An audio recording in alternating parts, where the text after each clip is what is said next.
As we jump in today, let's talk about where should you start with your first or next online course with my top 5 secrets for a really amazing course.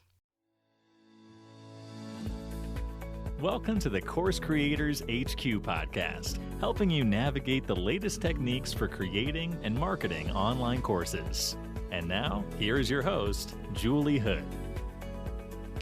Hey, hello there. This is Julie, and I'm so excited you are here for episode 1 of the Course Creators HQ podcast, where we believe you can change the world with your courses, and we want to make it simpler and easier for you.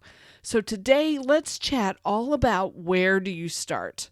Let's talk about the landscape for online courses and my top 5 secrets for turning your idea into a course that transforms the lives of your students.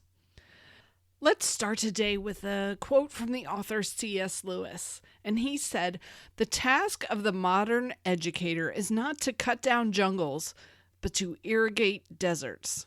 So let that sink in for just a moment.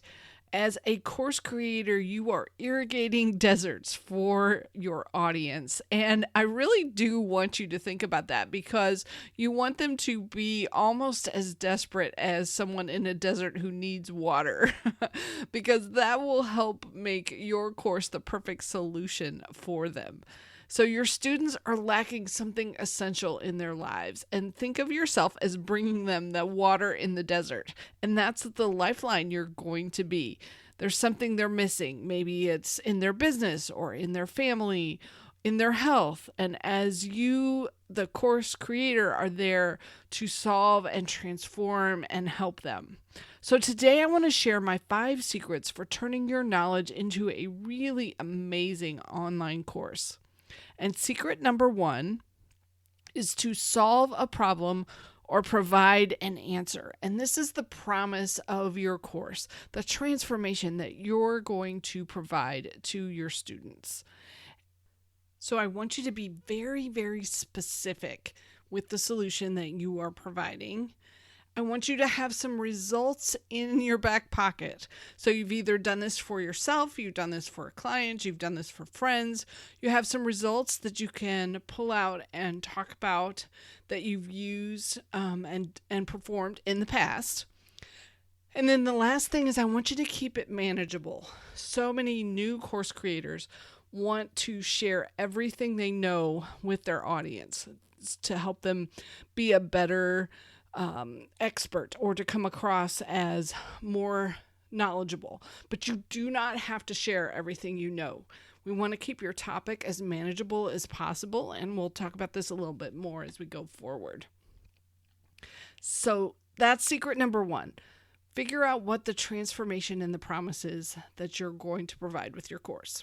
Secret number 2 is I want you to create your own framework for how you solve the problem for your audience. My framework is the 24-hour course creator program. And what we do is we've set out hour by hour exactly what you can do to create your first course. And the student then sits down at their computer. They spend an hour, they do the assignment, and the next time they sit down, they get hour number 2, hour number 3. It's very, very specific, and it's the highlight of the program is that framework that I've put together, because there's lots and lots of people who can help you create a course, but that is the unique framework that we've put together for the 24-hour course creator program. And let me give you a couple more examples too. The 7 Habits of Highly Effective People by Stephen Covey. He wrote that book, and his framework is that those 7 habits will make you much more productive and much more efficient and improve your life.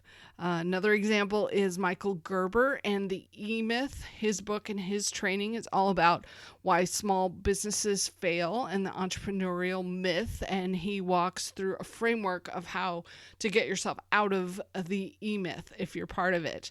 So I want you to do something similar. You're going to take the process that you do and put it into a framework that can help your students understand where they are on the path. It will help guide them from where they are today to where they're going to be at the end. And when you break it down into 6 modules or 7 sessions or 7 Habits or Hour by Hour or Day by Day. All of those frameworks make your course that much better for your students. So secret number 3 is to keep it as short as you can and as long as necessary.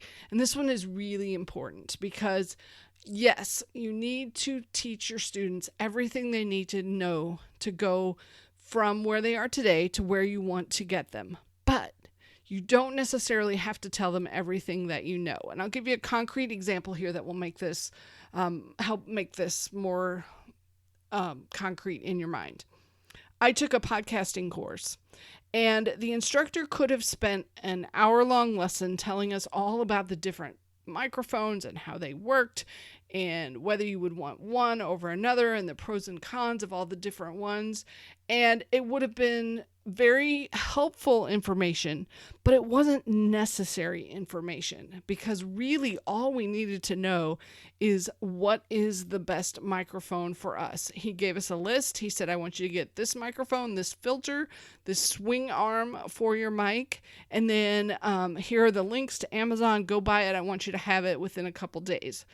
And that was such a soothing kind of course lesson because I didn't have to make a bunch of decisions. I didn't have to go through and watch an hour-long lesson and try to figure out which microphone was best for me. I just followed his instructions, and it's the microphone that I'm using for this podcast today. So keep that in mind as you're putting your course together. You do not have to share everything that you know about a topic. You only need to share what's absolutely necessary to get your students from where they are to the next step. And then secret number 4, online courses means you're going to have some technology. I don't want you to be scared of it. I don't want you to worry about it. We can get through it. There are some fantastic tools out there that will make life so much easier for doing the technology of your course. But I do want you to acknowledge that, yes, there is going to be some technology involved, and I'm going to handle that hurdle. Now, for some of you who are not technology savvy, that may mean getting some support and some team members behind you to help with the technology side of things. For those of you who are maybe a bit savvier, there's some really fantastic tools. It's not that hard to pull this information together if you've got a little bit of experience with technology. So either way, that is going to be part of your online course. And the thing to keep in mind, I found the statistic, e-learning, so online learning, increases retention rates by 25 to 60%. So if you think about it, your students who are taking an online course from you are getting so much more than they would at a live workshop or at a live meeting because they can stop the course, they can rewind, you can provide downloads and worksheets and workbooks, and all of that information is going to increase the retention rate of the information that they're getting from you. So that's secret number 4.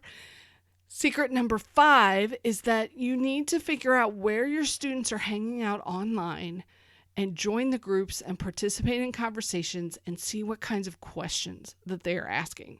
So this could be things like Facebook groups, it could be LinkedIn groups, it could be message boards for your topic area.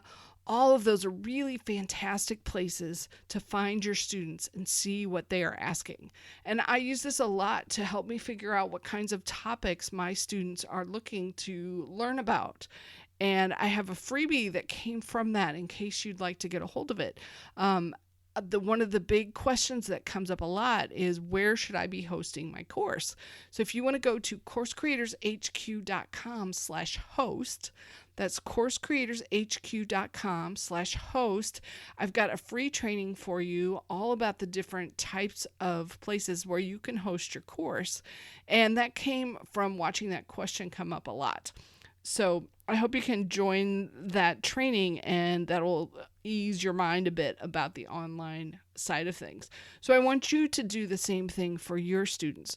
Go out and find them in Facebook, figure out where they are, and find the questions that they are answering, because that will make your course so much better.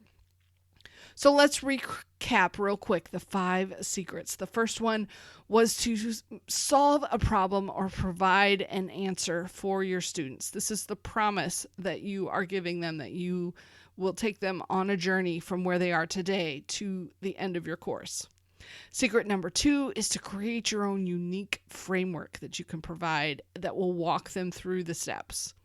Secret number 3 is to keep your course as short as you can and as long as necessary. So as much as they need to get to the end, but no longer. Keep it as short as you can. Secret number 4, online courses do mean technology, but we can tackle it. We can get through it. It doesn't have to sidebar you or be difficult. And secret number 5 is to figure out where your students are hanging out online and connect with them. Find out the questions that they're asking and use that to make your course even better. So I have a quick win for you today. If you've got an idea and you're trying to figure out, is my course idea any good or not? I've got a $37 training that you can get a hold of for free. It'll help you decide if it's a good idea or not. And it's just a short evaluation. And you can go grab that at coursecreatorshq.com/idea. That's coursecreatorshq.com/idea. And then I have one last request. I would really, really appreciate it if you are intrigued by the concept of an online course, if you could hit that subscribe button. And if you learned something useful today, please leave us a 5-star review. It really, really helps at the beginning of a new podcast to have some new subscribers and to have a lot of reviews. So I'd be incredibly grateful. And I'm also giving away prizes this week to a couple of the reviewers. So if you'd like to participate in that, send it to podcast@coursecreatorshq.com and let us know that you've left a review so that you can join the contest. So thanks so much for listening and subscribing. This is Julie Hood, and I can't wait to connect with you in episode number 2 when we talk about the question that I see most often asked in Facebook groups about online courses. Catch you then.